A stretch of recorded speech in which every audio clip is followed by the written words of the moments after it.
Good afternoon, ladies and germs. Good evening, other people in other parts of the world. Going to go live very shortly with Kali Reis, the reigning WBA 140-pound champion. She's going to be joining us. Got a big fight tomorrow. I might still do a breakdown video for it, though it's probably just going to be me repeating myself because I said that I've already said tactically, I just don't see what Carl can do to beat Jamel Herring so long as Jamel stays on his jab. If he stays on his jab, Carl don't get close enough to this guy to hit him with anything. So for Carl, it's a question of closing the gap, slipping the jab, and working Jamel Herring's body. That game plan is a very obvious game plan, but it's going to boil down to physicality. Will Carl's movements be sharp enough that he can slip that jab and get close enough to Jamel to work his body? And how many times is he going to be able to do that throughout the course of a 12-round fight? Because as long as Jamel stays on his jab, takes a half step back or moves laterally, it's going to be on Carl to make it a fight. And I didn't forget how Carl looked in the Warrington fight. I didn't forget that. And I can't overlook that Jamel's on the bigger end of the spectrum as far as super featherweights go. He's statuesque. This is a guy who could easily move up to, I should say, 135 pounds. He's statuesque for 130 pounds. I think that the bookies have Carl as the favorite. I think they do. I'm not sure. But, it is what it is, man. Hustle, what's good? Wayne, what's good? Intangible, what's good now? The play I'm recommending here is Herring to win with fight hedged by Frank.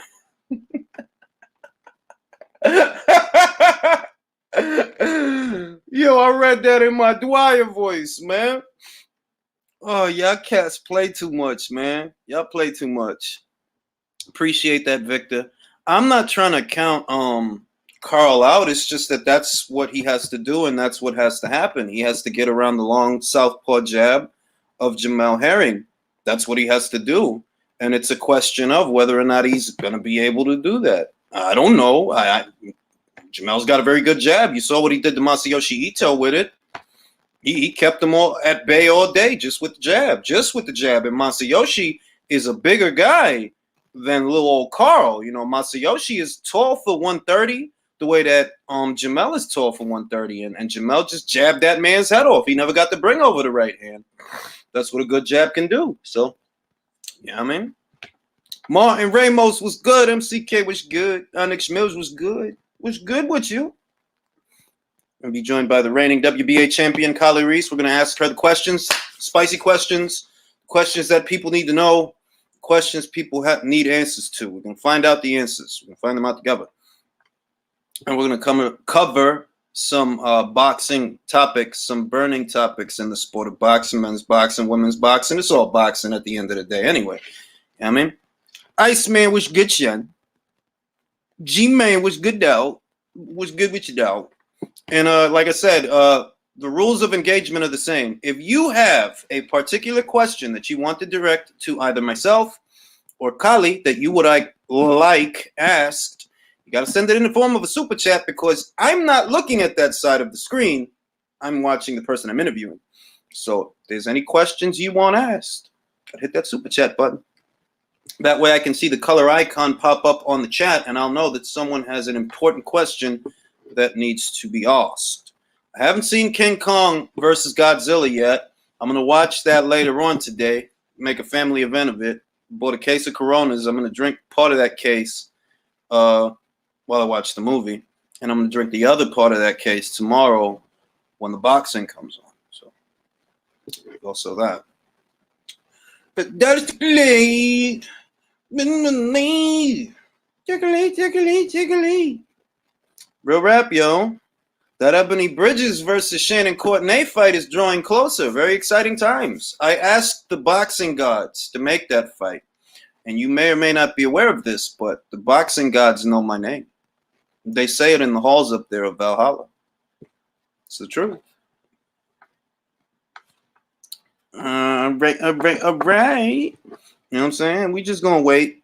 Kali's snacking right now. She told me she's eating right now before she gets ready. She's having a little snack. She's been helping to get Ebony Bridges ready for the Shannon Courtenay fight, which I think is going to be a great fight. I think it's going to be a pleasing, aesthetically pleasing fight. Appreciate that, Iceman. You ain't had to do that, but you did it, and I appreciate it. I think that's going to be a visually appealing fight because I've said this before.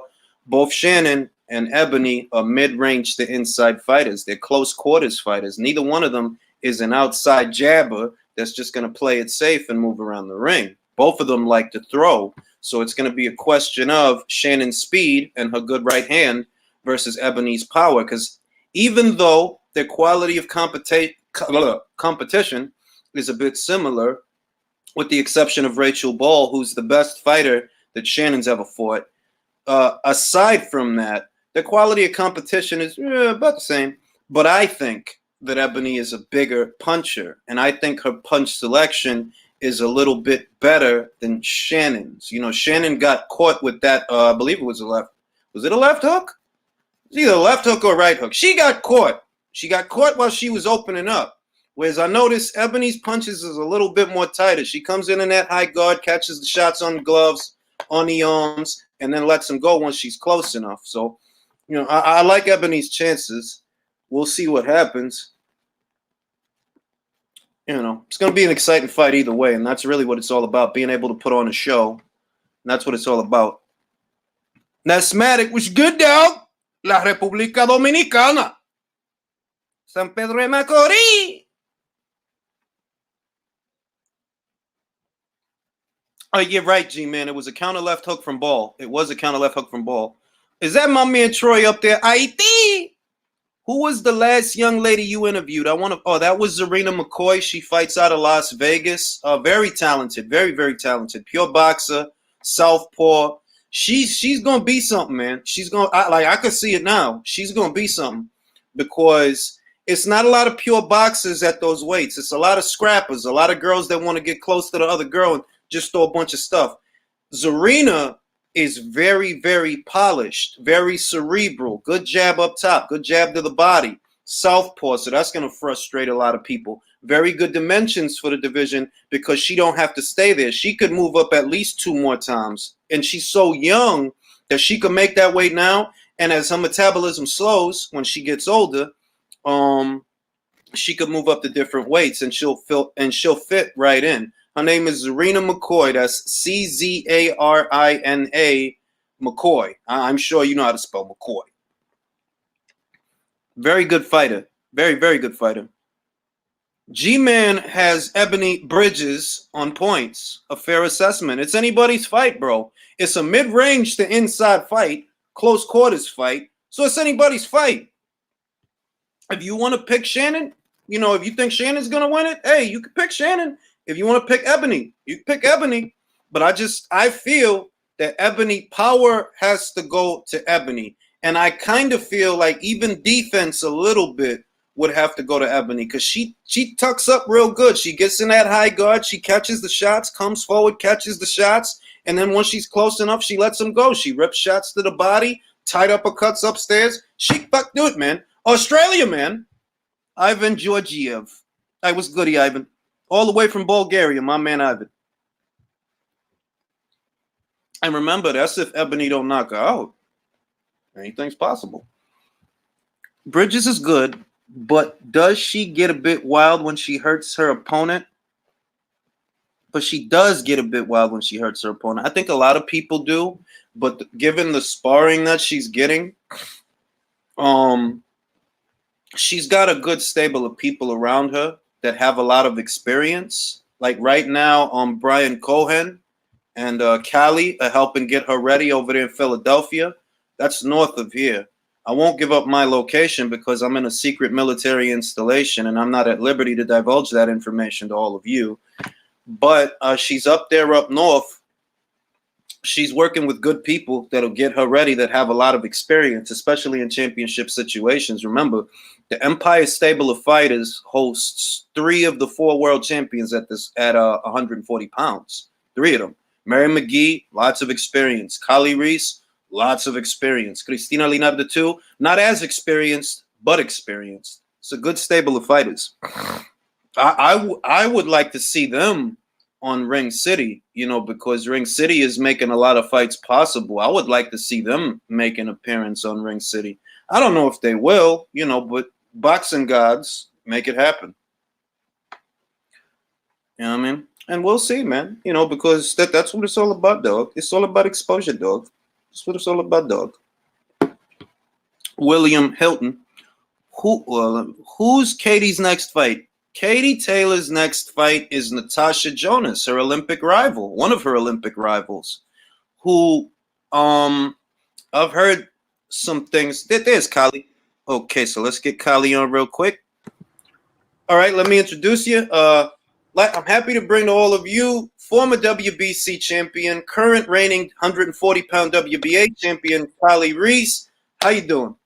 I'm good. For the record, it's Kaylee, not Kali.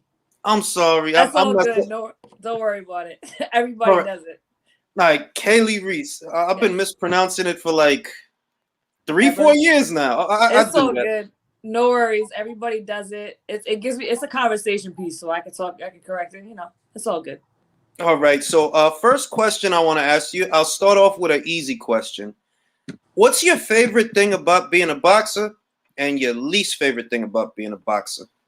I love boxing because I treat it as an art. I'm a very artistic person, and you'll never know everything about boxing, and you can learn something from everybody in boxing, whether it be somebody who just started, somebody who's been around for a long time, the OG trainers in the gym, a little kid. If you are observing enough and you love it, you can learn something from everybody. Every sparring session, every time you step in the gym, every time you watch the same fight, you might find something new. So I love that about boxing. I also like the backstories of every fighter. I love to hear the stories of fighters. To be a fighter, you have to be a special kind of person. You have to be mentally strong. And pretty much everybody you talk to has a hell of a story. The least thing I like about boxing is the politics. It's an entertainment business at the end of the day. And it's a shame that, especially on the female side, that talent doesn't get the spotlight as it deserves sometimes. So the politics and the entertainment business, and then all these damn belts, the gold, the silver, the platinum, the double platinum, the gold, the diamond, the interim, the this, the that, the bridge gap. I'm like, come on, guys, let's calm it down. I can't stand that. Yeah, like I guess the belt situation as a fan, right? I don't mind the belt situation if people were fighting. You see what I mean? Yeah. Because there were 3 belts, like when Mike Tyson was around way back when I was a child. There were 3 belts, but you never had to worry if he was going to go after them. You knew that he was, and it was like an unwritten rule that, you're going to go after all of them because you want to be undisputed. And the best would fight the best. I mean, back in that era, if you had a loss, it's because you maybe lost. Like if you look at my record, I lost to champions. You know what I mean? The best fights the best, and somebody could have been like 22-6, but they're gonna still. That doesn't mean people nowadays are Instagram fighters and they think one loss is a blemish. And even with the hype of the fans, it's a spectator sport. I get that, but if the best were fighting the best, like Telefimo went after Luma, you know what I'm saying? Like it just needs to get back to that. And it's not. I say it's half and half. But everybody stop cherry picking. Just fight the fight. If you take a loss, take it, learn from it, move on. You know what I'm saying? Ain't nobody ever beat me. I have losses, but I ain't never got my ass whooped. So. I've seen your fights. Like all of them were competitive.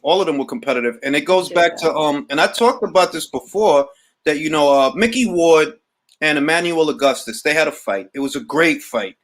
Emmanuel Augustus, you would have known by the way that he fought that he had like 12 losses in that fight, but you never would have known it because he was still trying to win. And that's what it's about. That it could still be a good fight. Everybody ain't got to have a unblemished record for it to be a good fight. Like it could be a good fight between a lot of different guys. It don't got to just be about the top 5 or the top 10. There's a lot of guys if people would fight the fights. Exactly. That's a good prime example. Mickey Ward. Shout out to New England. Yeah. All right. Now, you're a world champion. As a world champion now, where does your focus lie? And how was it moving all the way down to 140? Because you have campaigned heavier than that and fought naturally bigger girls than the girls at 140. So was it hard to get down there to make that weight? Honestly, no, and that was probably surprisingly one of the easiest weight cuts I've done. I never thought I'd ever be fighting at 140, 147 and be comfortable. It goes to back to my record, how I clawed and scratched my way through this whole career. And I've had a rough career from the start. You know, I had no manager, no promoter, damn near sometimes no trainer to go with me to Spain to go take these last minute fights.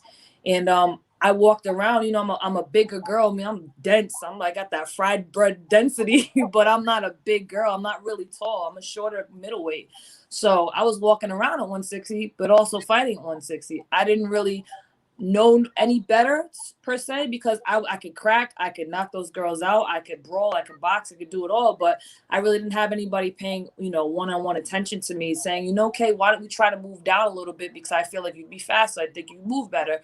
So you know, I come from Rhode Island Big Six Boxing Academy, that's my boxing family, but you know, that was when Jason was coming up. That's when Peter Manfredo was coming up. My cousin Matt Godfrey, and there was a bunch of fighters in the gym, so there wasn't really an eye on me. So the move down wasn't that hard. 47 is like my bread and butter. And then when I had to make catch weights last minute for the fight that was in 2019, you know, my manager had a bright idea. I think you should fight at 40. I'm like, dude, I'll never fight at 40, but I'm a competitive person. So I've learned my body. I've learned what I need to do to get to certain places. And I kind of just did the work, and it was an easy weight cut. So I'm gonna cut it off at 140. I'm not jumping on a 35 or anything, but I really, honestly, now looking back, I really had no business fighting at 160 as it is. I can hang with them. I can knock them down. I can tussle. And if it makes dollars and makes sense, I'll hop up right back to 160, but I don't need to. I feel real comfortable, and I'm improving a lot better at 47, 40. So why not? You know what I mean? Is that the advice? Like if you could go back in a time machine and talk to your younger self, is that the bit of advice that you would have given yourself as a younger fighter, that you know what, you might walk around at 160, but move down because it'll be a better weight for you? Yeah, absolutely. I mean, I've always been a student of the game, and I always will be. And I used to watch people like Cecilia Brækhus when I first got in the game to see how they move, but I never thought I could fight at 47. I just thought, you know, I'm a bigger, thicker girl. You know, I'm real dense, so I just should stay at 160. I definitely would have been like, hey, let's try 147, see how you feel out there. You know, 54 I was good, but I was still making like 50, 51 when I was trying to make. I'm always under. Even weighing in at 40, I was 39. You know, I just have that thing in my head. So absolutely. See where you learn your body. Those girls coming up now, learn what works for you. I can tell you what I do, but it might not work for you, what you feel comfortable with. And get comfortable with being uncomfortable. Like people always ask me, how do you train? How do you know what to train? If I'm comfortable and it's monotonous and I'm just on autopilot, I'm doing something wrong. I need to challenge my brain and to challenge my body. So just learn yourself, learn your body where you feel comfortable. And just because your mind think you can't get there, like 140, forget it. I never thought I'd see it, but I know what I needed to do. And I did the work, and the result is I'm a two division world champion. So Now, you've shared the ring with a lot of experienced fighters. You're experienced yourself. Who would you say, in your own experience, was the hardest puncher you ever fought, or what was the hardest fight that you ever had? I gotta say, and I always go back to this, Michaela Loren. Like she surprised me. I didn't know she could crack like that, and it probably had a lot to do with we fought in Spain, and it was like 3 a.m. there because they do things different, and like the gloves look like oven mitts, so maybe that had something to do with it. But like the second round, she cracked. I was like, wait a minute, wait, hold up, she could crack, and you know that was one of the fights where I didn't have anybody to go with me. I took one of the kids I call him my little brother Elijah. He's a couple years younger than me, but he was in the amateurs. He knew how to wrap hands, and he knew boxing. So I was like, dude, can you come with me to Spain? Got flown out there, got in on the day of the weigh-in, and it was just bass backwards, just the whole way it was set up. So mentally, that was a bunch of just whatever. And then getting in there, and then I got hit. I was like, oh no. And I had somebody work the corner. They told me last minute that my cornerman, which was Elijah, couldn't work the corner. So I had somebody that was from Spain speaking Spanish, didn't speak English, that didn't know what an inswell was. So my eyes swelled shut and I couldn't see anything. So, but I knocked it down in the 7th round. I thought she wasn't gonna get up, but she's tough. But yeah, she could crack. Yeah, she's real tough. Like I think she fought I think she fought Ivana Habazin and knocked her out. My memory's getting hazy as I get old. I remember she knocked out somebody. I was Yep. like, wow, she knocked her out. Like, Yeah, she has that. We call it, no disrespect, that retard strength. Like I was yeah. thinking, yo, wait Yeah. a minute, hold up, time out. What kind of gloves you got on? And even recently, she fought this girl. I think it was Verena Kaiser, and I like, yo, I picked Verena because I'm like, look, man, Michaela's tough, but she's getting old. She beat Verena. I'm like, yo, dog, like she just something else, dog. Like, Take it from me, man. I've been in there with everybody. She can crack. Like I said, probably has something to do with them oven mitt gloves. I don't care. She can crack. so all right. That being said, past is in the past. What are you looking forward to doing now in the future as a reigning WBA 140-pound champion? Is there anybody out there that you got your eyes on that you want to fight with them? Absolutely. I mean, obviously, I want a chance to unify. On my team side, because I come from a stacked team. We have 3 out of the 4 belts. At the end of the day, it's just business. The best gotta fight the best. Mary, I love Mary McGee. She can fight. Christina Lenautrudeau, another teammate, I love her to death. She got the WBO. And Chantel Cameron, I would love to fight her. She's good. She showed she can fight backwards. Her last fight with a bigger person. She can box. And I think she can live up to the hype. And I know a lot of the UK fans and American fans want to see that fight. And I love good fights. Like when I see somebody who can box, who can brawl, who can switch up, that intrigues me. I don't want to fight somebody. Oh yeah, I beat them. You never know. So I'm looking forward to unifying the division, seeing what happens in the 140-pound division. I want to get my hands on the 147 titles. I mentioned Jessica McCaskill a few times, even before she went up to 47. She beat Breckus twice. She's the reigning undisputed champ at 147. So I want to crack at those too. Everybody wants to see the rematch with me and Breckus, but we all see she's not about that life. She don't want the smoke, so it is what it is. She can just, do what she's doing. If she ever want to have the rematch, I'm here. Don't matter. Before I even get asked the question about the has-been of Layla McCarter, or that yap she was talking, I wouldn't fight her. You couldn't pay me enough to fight her. I'd fight her for free at this point because she disrespected me, and I'll just put that up there because I know that question was coming. But she makes excuses. If she cloned herself, she wouldn't take that fight with herself. So I wouldn't even give her the luxury of sharing the ring with me. At this point, I'll fight her in the parking lot for fun, or she can come over and spar me. But nah, that's a waste of time. So I'm looking for the good fights between 140, 147. There's a few at 154 for a catch weight for the money. Hannah Gabriels, I fought her before. I'd love a chance again. Raquel Miller, she's on my team as well, but I feel like that'd be a dope fight. There's a lot of fights between 54 and 40 if it makes sense, you know what I mean? But my main focus right now as reigning champ is unify the division. That being said, and literally everything you said, everything I've said before, like, yo, that whole 140 right now is in a better state because divisions go through cycles. The previous cycle, okay, Erica Farias, Ana Laura Esteche, all right. Mm-hmm. Now it's nothing but punches there. You're a puncher. Man. Christina's a puncher. Mary's a puncher. She's stopping people. Chantel is a puncher. And it's like, yo, it's hot. So the one thing that's missing, which allows us to allude to the next subject, is money. What do you think needs to happen for there to be more money poured into the sport? Because I've seen many of the fights. Like if I didn't believe in the product, I would not endorse it. And I know that it's a lot of good fights out there that have happened. It's a lot better fights that could still happen. But for some reason in this country in particular, it seems like there's a lot of misogyny. It's like, why does it have to be a tough sell? If I'm seeing in Europe, Cecilia Breakers, who we just talked about, she's on pay-per-view in Europe. Sold 10,000 tickets to that Sophie Ann Matisse fight. It seems like the Europeans are a little bit more open-minded, whereas here in America, there's a lot of misogyny. How do you characterize that? Well, from experience, I've been all over the world fighting, and I've always, for myself, noticed that I go to Europe, the respect, number one, is there. The treatment of female athletes, female fighters is right here with men. It's not female boxing and men's boxing, it's boxing.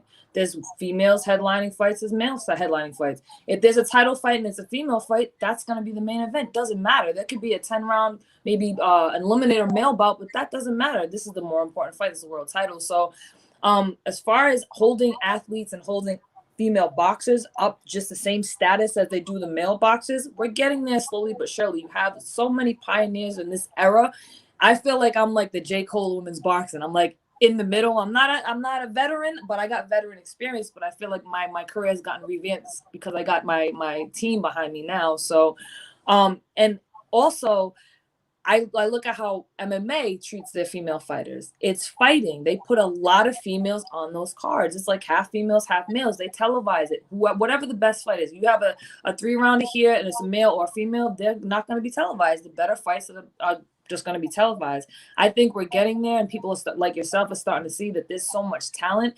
I gotta say, it's funny that through 2020, I see more women's boxing on streaming sites than I have in the entire time of me even being in boxing, which was weird because we were in the middle, or we are still in the middle of a pandemic.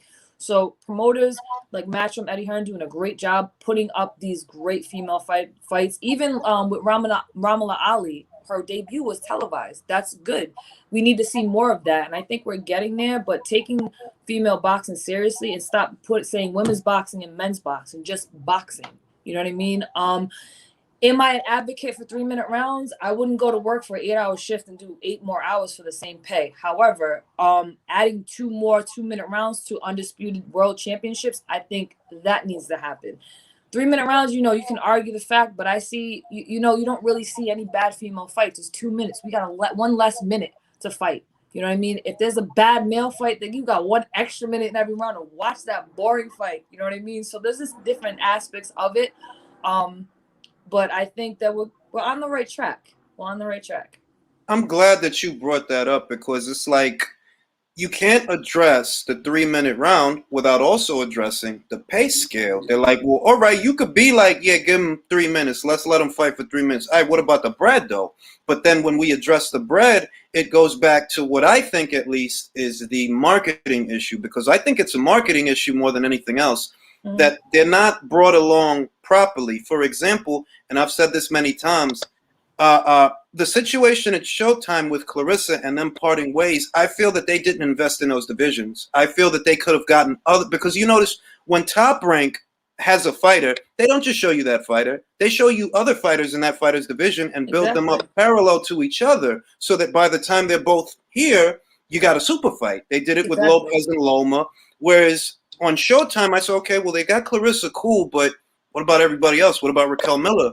What about Eileen Cedar Ruse? What about Alicia Napoleon? And Alicia Napoleon fought, I think, on Showtime once. I saw her fight Eileen Cedar Ruse there. Yep. But it's not constant the way it is with the guys. And that's why I feel it's a marketing issue more than anything.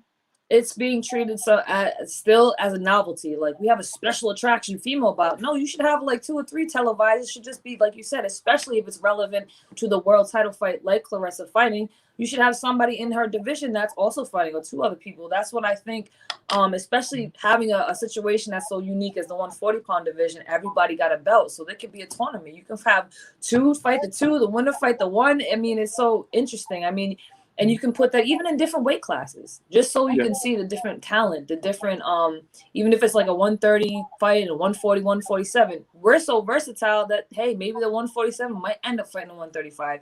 Jessica McCaskill, Katie Taylor, prime example. You know what I mean? So I definitely agree with you on that for sure. Yeah, because, I mean, in women's, and it is a little different, though. Cutting weight is still difficult. It is still physically taxing, but you do see a little bit more, like the girl that Amanda Serrano just fought, for example.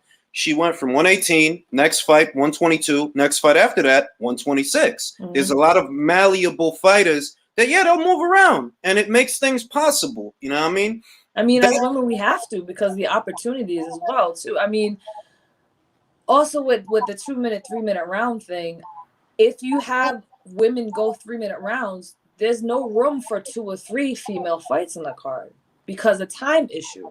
So if you have an 8-round to 3-minute rounds, another 6-round to 3-minute rounds, and then the world title fight 3-minute rounds, they're more apt to put 2-minute rounds women's fights on TV for time issue as well. People don't look at it as that aspect. So I feel keep the 2 minutes, get the pay up, keep the 2 minutes, keep those really good fights going. The only thing I would say is add those 2 rounds.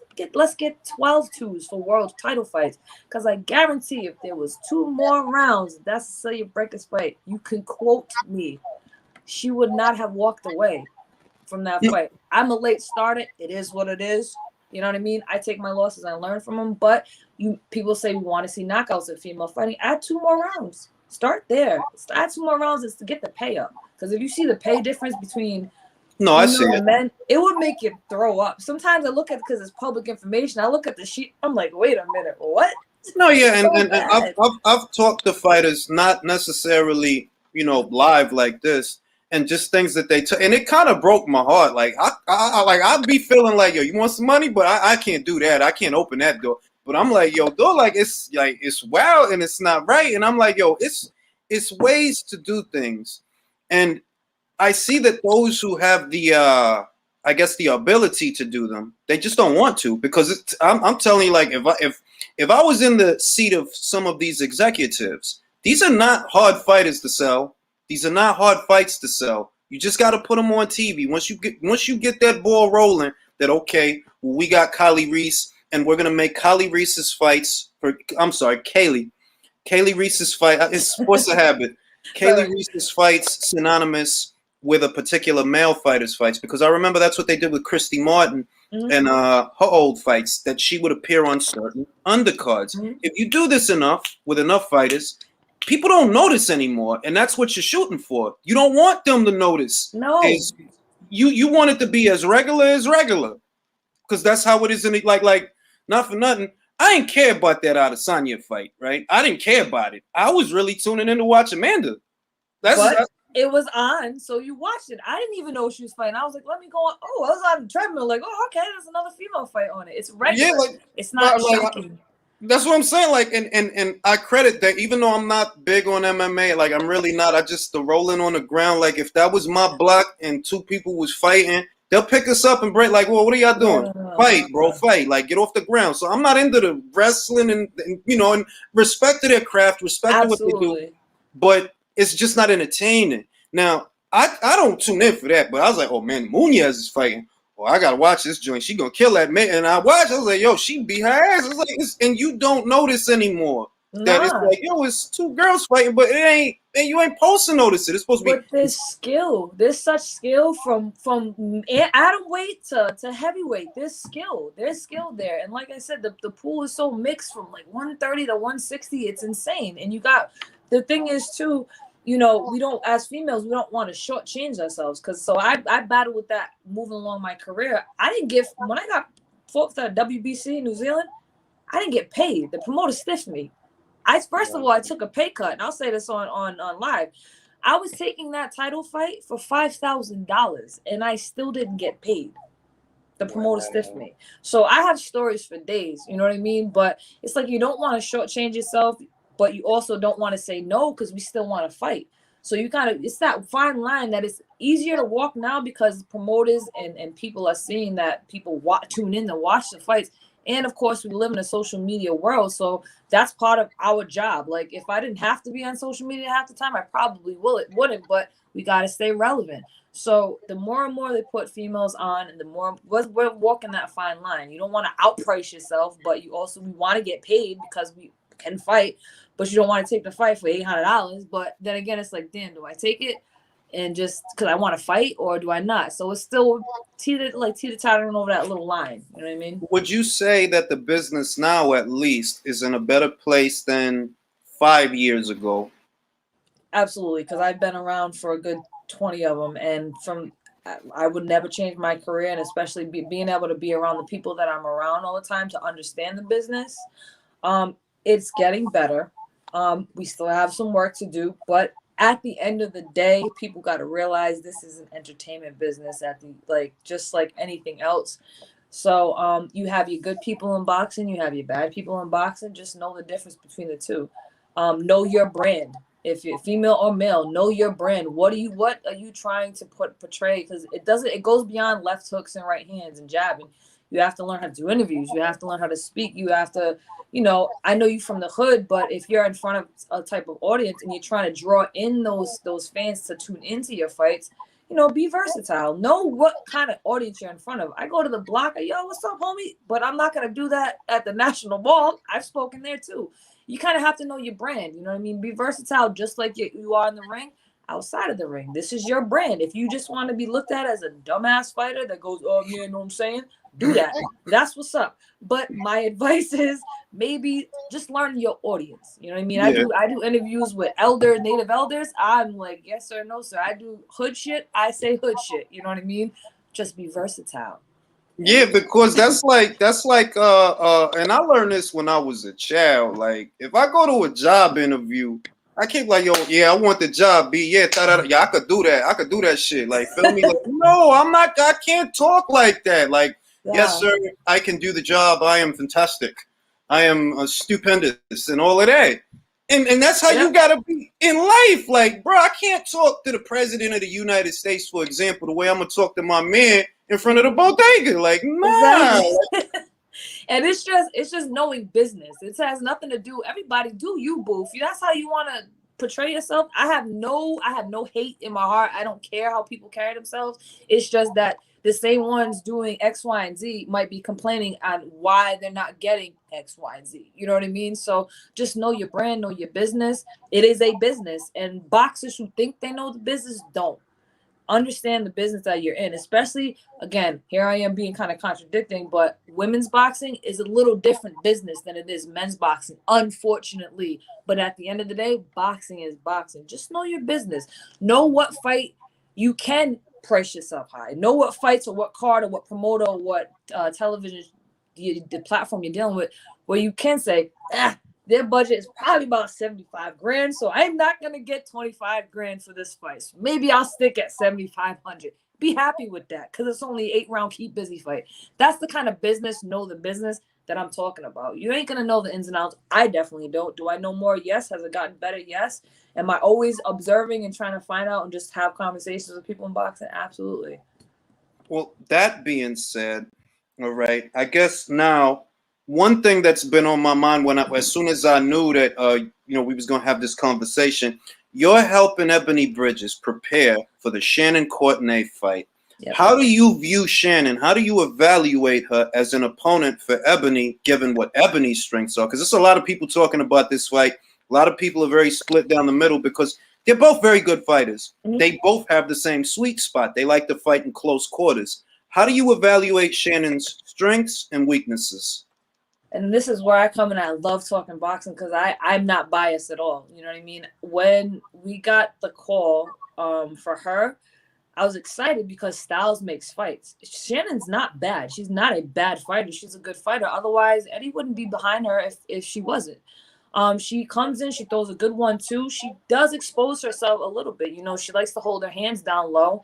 And she's a sucker for a left hook. Everybody saw that. Even though she got up and she showed tenacity like a motherfucker to get up from that and to hold her composure and get through the fight and, you know, win some rounds. You know what I mean? She keeps coming. She keeps coming. She tries to stay smart. Sometimes she looks for the big shots. I mean, everybody, such as myself, has a weakness. You know what I mean? My job as a coach now and helping her out is to be prepared for war, so you'll be prepared for war. We can box, we can brawl, but we don't know what she's doing. We only know what we saw. You know what I mean? Exactly. So we can prepare for everything.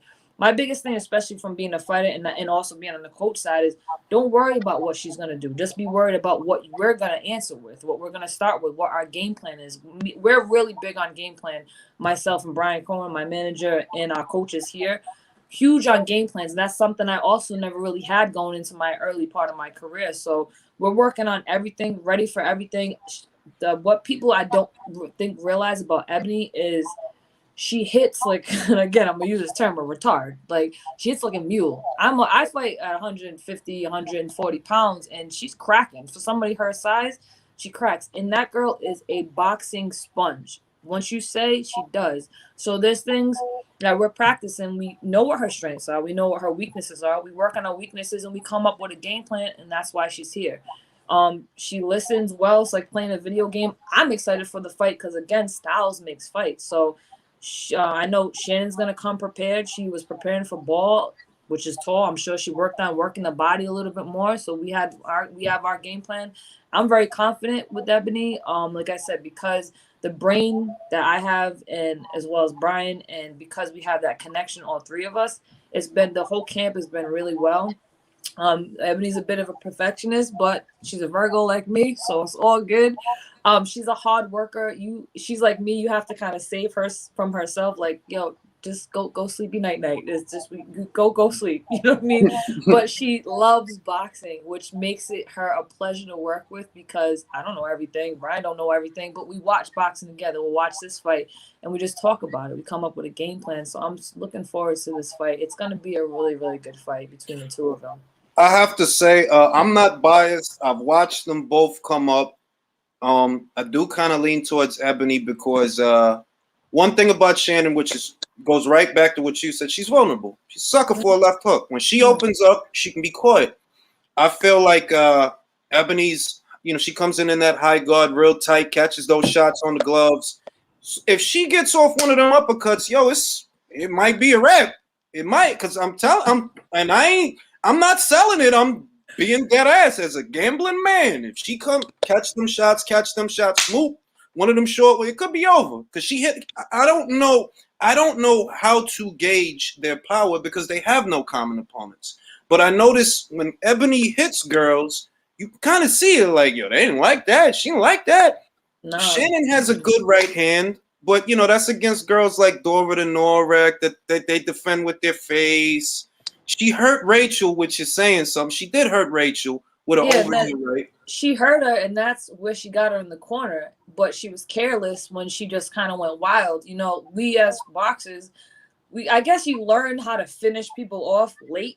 I got taught really early because of just the people I came around from Jason Estrada, Matt Godfrey, that type of camp. So I've always learned, but she got careless and her hands were down and she got clipped. I mean, if you necessarily sweet spots are sweet spots for a reason. You don't got to dig. You just hit somebody in the solar plexus or right on the chin. They're going to go down. You know what I mean? But again, she does have a nice quick 1-2. I like her 1-2. But I'm going to be biased and say I'm just letting everybody know here live today, April 2nd, 2021, that girl hits hard as fuck. I'm just letting you know she can crack. You know what I mean? I've been trying to convince people because it's like they think when I say it, I'm selling it, and I'm like, nah, I'm dead ass. That girl, she looked like I notice when people can crack. I'm like, yo, if she has an out in this fight, I think defensively she's actually more responsible. I don't be seeing her get hit. I've seen what few fights are available for me to see. I'm like, well, I don't be seeing Ebony get hit with stupid ass punches, but I do be seeing Shannon get hit with stupid ass punches. Touche. And that's, again, we prepared for everything. But if I had to be real, she gets hit with Norick. Okay. I don't think Norick, no disrespect to her. Everyone who gets in the ring has my respect. But skill-wise, she just came in there. She's like, her game plan was fuck it. Fuck this. I'm swinging. She's like one of them things, like she was caught in a spider web or some shit. Anyway, but my point of saying that is Shannon still got caught with them dumbass hooks. You know what I mean? And with somebody like that, she finished her off like she needed to. But in the meantime, keep the fucking hand up or move. I don't know. So it is what it is. You know what I mean? I'm very confident in Ebony. Anything can happen. This is boxing, but put it this way, we're prepared. So Shannon better come with some fire. Because I wouldn't be in a corner if I wasn't confident. You know what I mean? No, I dig it. And I'm looking forward to it. I'm kind of hoping that it ends in a knockout so we ain't got to argue on Sunday. We don't got to, because I hate that. Like when I got to wake up, go on the joint, let's start arguing. All right. You know what I mean? On, have my tea like, all right, who's going to talk shit today? Exactly, because that's what a Sunday morning after, like Chocolatito Estrada. I was very upset. God. Oh man, I was very upset, and I'm stuck because I'm like, yo, dog, what does he have to do to beat this guy? Hit him with a chair? I had it. I had him at least 8 rounds. I'm like, all right, dog. I need a Valdez knockout, man. That's what I foresee in this whole exchange. So if they're gonna bring the heat, I'm excited for this one. So yeah. All right, moving on from that, I wanted to ask you, in your opinion, who are your top 5 male boxers? Top 5 female boxers, yourself included. Past or present? Let's say present, because in the past, it gets very narrow. Ali. Cause I like a lot of fighters for a lot of different reasons. I gotta put Crawford up there for sure. For heavyweights, I love me some Tyson Fury.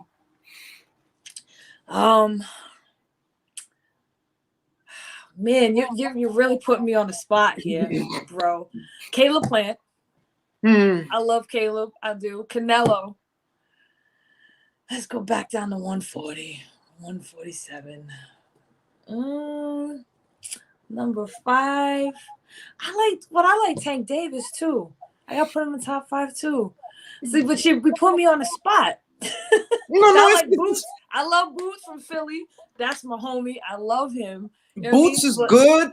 I'm just waiting for that step, which he's about to have, because he's about to have it with exactly. That boy talented. And I feel that this is going to be probably that breakout fight that lets everybody know, right, this is where he's at. Because Sergey was a champion at 140. You know, he had that fight. I believe he had the fight with Lamont Peterson. He retired Lamont. So this is the fight that'll let everybody know this is how good he is, because this is the best opponent he will have faced so far. Like, I feel like that just happened with Virgil Ortiz, the fight before he fought Maurice Hooker. Maurice Hooker was a champion at 140, and while it lasted, it was a good fight while it lasted. So that's what's about to happen for Boots. When you said Davis, I was like, oh my God. She said Davis. I did. I like because you're animal. Like, I got to give you a variety. Like, we can sit here all day and talk about. I love watching boxing. You know what I'm saying? But I like Chocolatito too. He's like what? He's like a shit weight. Like, I shit bigger than him. You know what I'm saying? But he's a monster. You know what I mean? Like. See, you know what I love about Choco? And I think that I don't know, maybe just everybody isn't as observant. He's a come-forward, aggressive fighter that has good defense. I tried it. We watched him on, like, those little movements that he makes. It's not big, just real, the punch in the eye, yo. You know what I mean? I love Caleb, too, because he fights, like, my hometown homie, Boo Boo Demetrius Andrade. Everybody he's got to be in my top 5. Now, listen. If you'd have said Andre, I wouldn't have said nothing, because I'm like, all right, Andre, I take it. Yeah, but I was like, he's gonna expect me because that's my homie. He's like my big brother, so you know what I mean. But yeah, of course I love him. He's you can't teach people how to fight how he fights. You know what I mean? Every time I spar, he's so naturally slick. It's ridiculous. It's annoying actually, but he's definitely he needs to get them chances so people will see. So yeah, I'm gonna put my with Demetrius, he's too good for his own good, and I think that a lot of people try to downplay it because of the fights that he never got the chance to have. But he's too good for his own fights. But he's too good, I know I'm gonna get shit for this. But he's too good for his own good.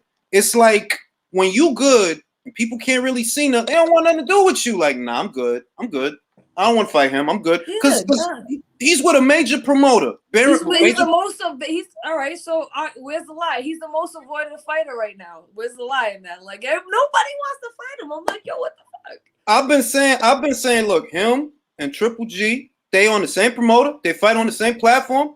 What's going on? Like Triple G? He fought that guy in his last fight. I'm like, come on, though. Like, don't nobody want to see that, bro. Like, don't nobody want to see that. The fight Demetrius unification match. Yeah, well, let's find out what it is. Yeah. But I don't know. So, like I said, again, you asked me what I don't like about boxing. Politics, bro. Politics. Yeah. But like I said, I could go through my list of each weight class and give you my top 5 and top this and brawlers, mouthpieces, and Tank. I just like Tank. Now, female fighters, yourself included, you can't include yourself. Who do you think are the 5 best right now? You got Katie Taylor, you got Mina Serrano, you got Clarissa. I mean, I put myself up there. Fuck it, why not? You got me. And I gotta get somebody, a little somebody. Who else? There's so many names going through my head. I was that Argentinian girl, even though she's trying to qualify in the Olympics, which allows us to allude to our next subject. But there's this Argentinian girl. Which one? It's not Bustos? Not Bustos. Jessica Bop. Little one. Yeah. She's wild. And Sinessa Estrada. She needs to be on this list. That is one of she's a beast. I will knock myself off the list to put her on the top 5. Fuck that. I said it. I don't care. She's wild, bro. Like, I don't know if they're ever, because that's a dream fight for me. Like, I watched them both, and I know, like, if you put Jessica in the ring with, you literally, you gonna get something that you ain't seen, because they got the same strengths. They literally, it's just that Jessica's a lot more experienced as a professional, but they got the in and out. She fights like an experienced fighter. And I love her I don't give a fuck attitude. I gotta say, man. Yeah. Like, so yeah, again, I'll knock myself down to 6. She could be number 5, yo. For real. Congratulations on her latest win. So, now, the next subject, which is a little bit of a controversial subject, is how do you feel about some of the professional fighters that are making a decision to compete as amateurs to try and qualify? Because I see Delphine trying to do it. Maiva Hamadouche is trying to do it. Christina Hammer's trying to do it. It was a couple of guys, they tried to do it. How do you feel about that? Like that. I ain't got no fucking words for that, man. I personally think once you go pro, stick with it's like weird because you get pro basketball that can go back and do it, but I feel like after a certain Delphine is how many fights she got? She got damn near 40 fights. Well, she has 40 fights. Yeah. Hammer. You can't figure out who else to fight no more because you got exposed, so you're gonna go to Olympics. I hope you get your ass beat. It's weird because she has fights that she can have. Like I was like, you know what I'd like to see? Christina Hammer versus Savannah Marshall. She turns around, she goes. Savannah Marshall probably. I know. Look, I know, but I want to see it. I know. I don't. That's gonna be a train wreck. She's gonna get her ass whooped. I know, but I do want to see that too. I mean, there are a lot of fights. I mean, they have their own reasons. Me personally, I think like I wouldn't go and do that. You know what I mean? I even got asked to represent Cape Verde because I'm Cape Verde and they wanted me there. I'm like, I have a really good thing going to pros. I feel like that's not going backwards. It's just a different sport. Pro basketball and like semi-pro basketball, it's still basketball. You got amateur boxing and pro boxing, it's 2 different sports. It is. So that's where the difference is. Like I never had an amateur style, so I wouldn't even do that because I just don't feel like I have amateur style. Somebody like Rashida Ellis, that's another hometown friend, another sparring partner. She is a beast, pro and amateur. When she goes pro, she well adapts to the pro scene. You know what I mean? But to go, if you didn't do it when you were amateur, I just think at a certain experience level, like Delphine, like Hammer, again, do you, boo, hope, whatever, have fun. But I just think at that experience level, because there are fights available for both Delphine and Hammer and Hamadouche too. Like, come on, man. Like that's the other thing that there's a situation at 130 right now, right? Alicia Baumgartner was offered a fight with Michaela Mayer, right? You sip my tea.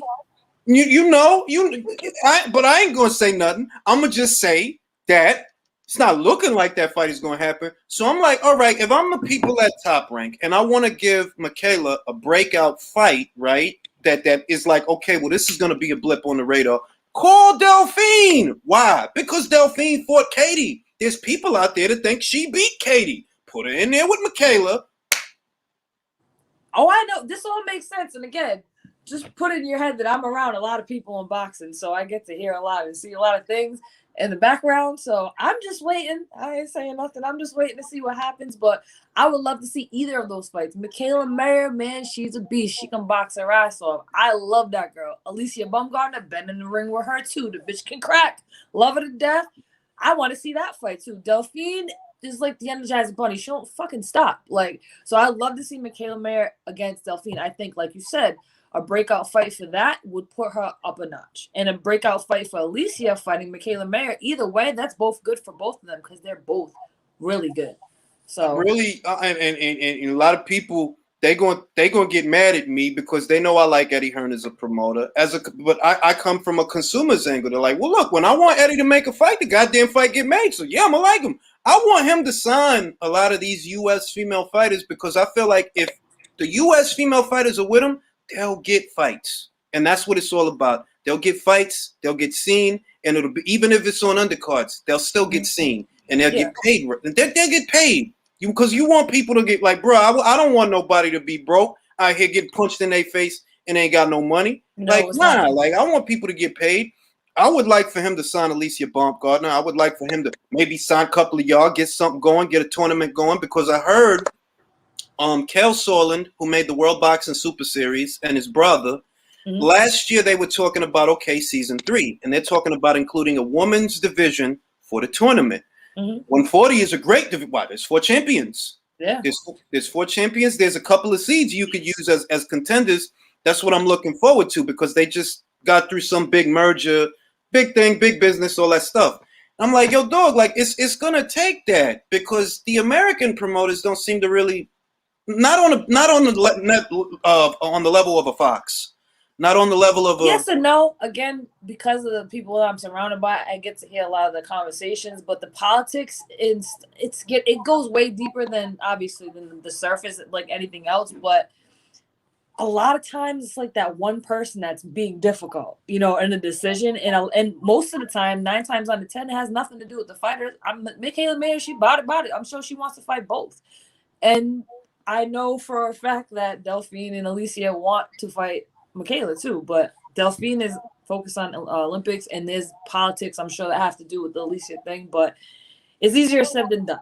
And I'm signing DeBella, and I love DeBella as a promoter, as a person, as he loves boxing. So he's one person that gets boxing, not just women's boxing, including women's boxing. So I agree with you totally. I mean, these fights need to be made, but politics, man, it's a business. It sucks. If we just slap the fights together. But I had the privilege of talking to Lou. It's hot right now. 130, 135, 140. It's really hot. It's that cluster. I'm gonna say, yeah, it is because it really is 130, 135, and 140. They popping right now, and fights can happen between fighters that campaign at these different weights. Like Maiva could move up and fight Katie. That can happen. You know what I'm saying? So Jessica, maybe, I don't know. I'm just throwing it out there. Maybe she could move up and fight. Or maybe one of y'all can move up and fight her, I should say, because she's the undisputed champion. All roads at anybody at 147 that want to deal with her or want to become a champion, they got to deal with her because she got all the belts. And I ain't saying nothing. I'm just saying something, but I'm not saying a lot. It's like, yo, it's mad good fights. I'm like, I don't know. It bothers me that here in this country. Because Eddie's doing right by the girls in the UK in that area. But and I know Lou has tried for many, many years. He's been an advocate. He's a huge advocate for women's boxing. He tries and he executes, man. I don't ever want another promoter. Like, seriously, shout out to Lou DeBella. Love that guy. You know what I'm saying? So I know about his efforts over the years. What I would like to see is just like a major network, like a Fox. I don't really have a high opinion of Showtime, to be honest. Like, I don't even watch nothing that they have.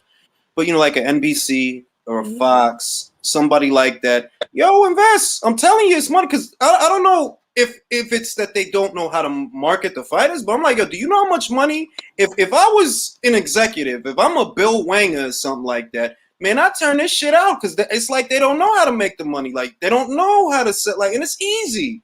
You just got to come at it from a certain angle. But I feel like females are easier to market, unfortunately, like to say the obvious, than males at some points. You know what I'm saying? We have a lot of stories. We fight. I mean, we're females. I'm sure there's a bunch of catty conversation in between shit, whatever.